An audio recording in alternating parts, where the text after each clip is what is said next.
Let's get into these reviews. So I did get to see Suzume, which is directed by Makoto Shinkai.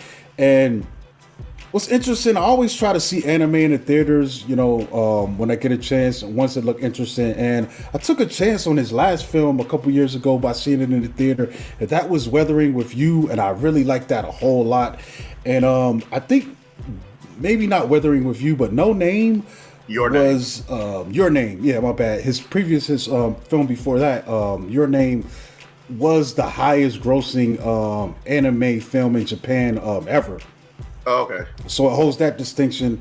And I like Weathering with You. I haven't seen Your Name, but so based off of that, I wanted to see Suzume. I saw the trailer, looked kind of cool.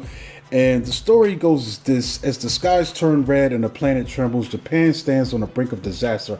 However, a determined teenager named Suzume sets out on a mission to save her country. Able to see supernatural forces that others cannot, it's up to her to close the mysterious doors that are spreading chaos across the land. A perilous journey awaits as the fate of Japan rests on her shoulders. And the one I saw the dub version too, man. So I probably could have seen it sooner, but I was like, man, let me see the dub. I feel like I'm gonna be less likely to fall asleep. Not because I'm be bored, but sometimes when I'm hearing another language and the words aren't registering, and it kind of acts as just a rhythmic melody that can lull me to sleep. But The when I dub saw version this, is the only thing I was able to watch in my theater. I don't think they had the subtitle. oh, okay. Yeah, mine was alternating. They were showing at least one of each, each day. I think they have more of the subtitle showings though. Okay. And I will say this, man, I like this film, dude. It's definitely different, change of pace from what we normally think of anime. It's not. It has action in it, but I feel like with Shinkai's films, they're more story oriented. And this one was a bit different than Weathering with You. Even they're kind of based in the real world, but they have these kind of sci-fi elements to them. But I think this one was leaning more into like a fantasy kind of realm. It kind of had some of the stuff going on here reminded me of parts of something like Spirited Away or things like that.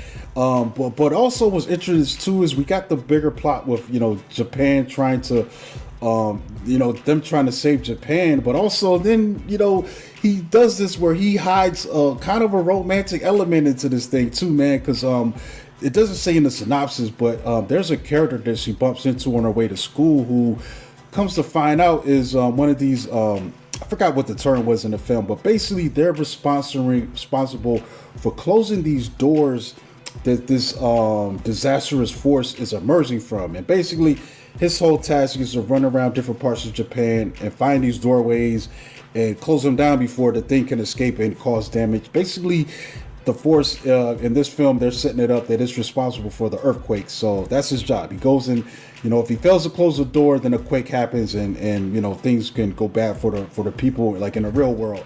And she intercepts him, and for some reason she kind of stops her run back to school and follows him back to one of these doorways, and then the journey kind of goes on from there, man. And but I really enjoyed these things, man. Like they're cool. They kind of wash over you and just take you to another world, make you forget this world for a minute. They're really well animated. I like the music, and it's just they're just really good, dude. They're one of these kind of films that you go see and they make you feel good after you've watched them. Yeah, I really enjoyed it when I saw it Monday. I kind of think it's interesting that they are like, I guess they're kind of geared a little bit toward like young adult, whatever. All of them, like Weathering with You, Your Name, and Suzume, all three have like romantic interest in everything. But overall, it doesn't overshadow like the action or overall story or anything. It's a good mix of just telling a story about this. I really had a lot of fun watching it. I kind of one of the concepts one of the things that happened in it was real interesting. Suzume releases a keystone or whatever that kind of keeps like these things called worms at bay. And whenever the keystone is released, it appears as a talking cat. And the main hero that the guy that's the closer, that's responsible for closing up these gates and everything. The keystone turns him into a 3-legged chair, and that in itself is just a weird, kind of weird, thing that is kind of a tough sell. When somebody actually told me that this was going to be happening in the film, but everything about it just worked out, and it was just a real cool movie. But this director, I like what he's been doing so far, and I can't wait to see what he, his next film or whatever.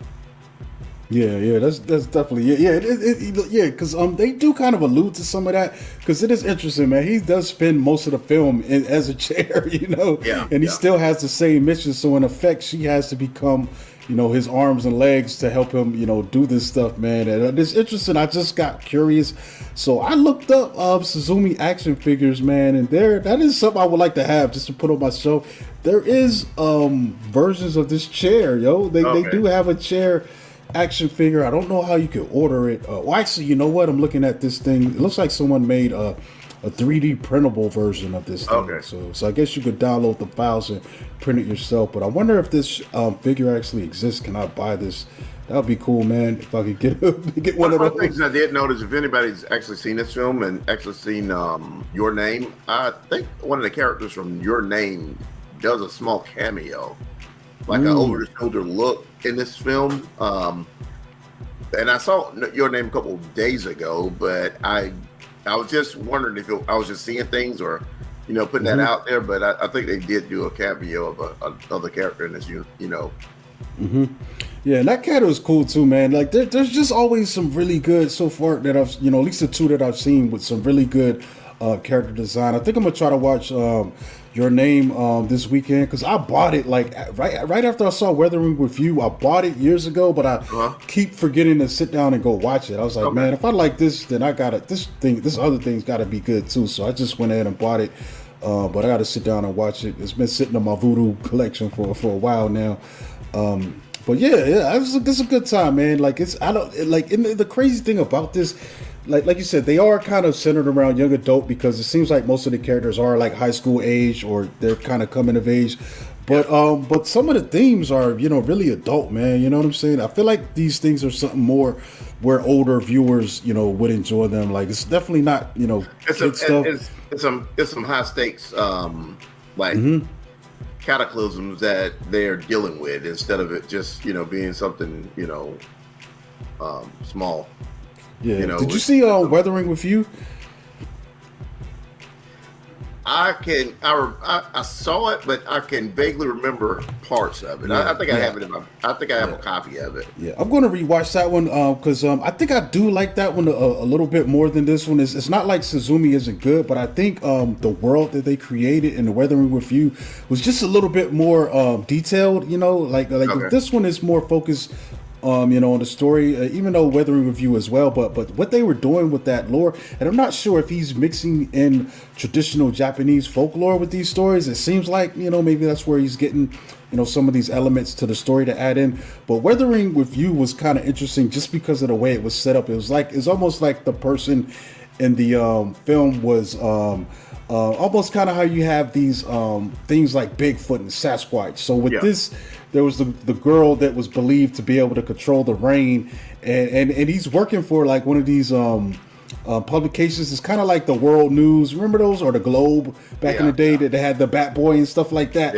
And he ends up coming to find out that it's actually real. Like there's a girl out there that can control the rain. So I think that one takes a little bit more time building the world around the characters than Suzume did, but overall, man, this guy's a really good director, man. And I feel like I would take the chance on anything he's put out. And I'm looking at the IMDb, and apparently he's directed there's 2 other films, Crossroad, well actually no, that's a short, but The Garden of Words, that's another film he directed. And another full length he did in 2011 was Children Who Chase Lost Voices. And There's another one. Yeah, The Place Promised in Our Early Days. So Okay. I found out about The Place Promised in Our Early Days because the AFI Silver is actually was showing that last week. You know, I didn't get a chance to check it out, but I guess maybe because they were also showing Suzume that they, you know, brought out some of his other films that gave people a chance to watch them. So, but yeah, I would say check it out, man. Like anytime you do get a chance to see, like, because anime doesn't come to theaters very often, and I've had a good time most of the time where I have taken the chance, especially getting the Dragon Ball and the My Hero films in theater. Even though I don't follow them series that closely, but watching those films was still a good time, you know. Okay. And this was probably the first anime type film that I've watched in theaters that wasn't a Phantom event. I really like that. My AMC A-list, I could actually use that ticket on that instead of have that come out of pocket. Yeah, I think that's cool. Maybe that's a testament to the it is a Sony release though, to the growth of anime. It's Sony, and also they had Crunchyroll branding on there, so maybe that helped. I think Sony bought Crunchyroll a while back, so yeah, so maybe that helped them decide to, because I mean they kind of know what kind of numbers they have on the Crunchyroll app, you know, so maybe that helped them decide to give this thing a wider release and give people a chance to go see it. Yeah, you know, so I think.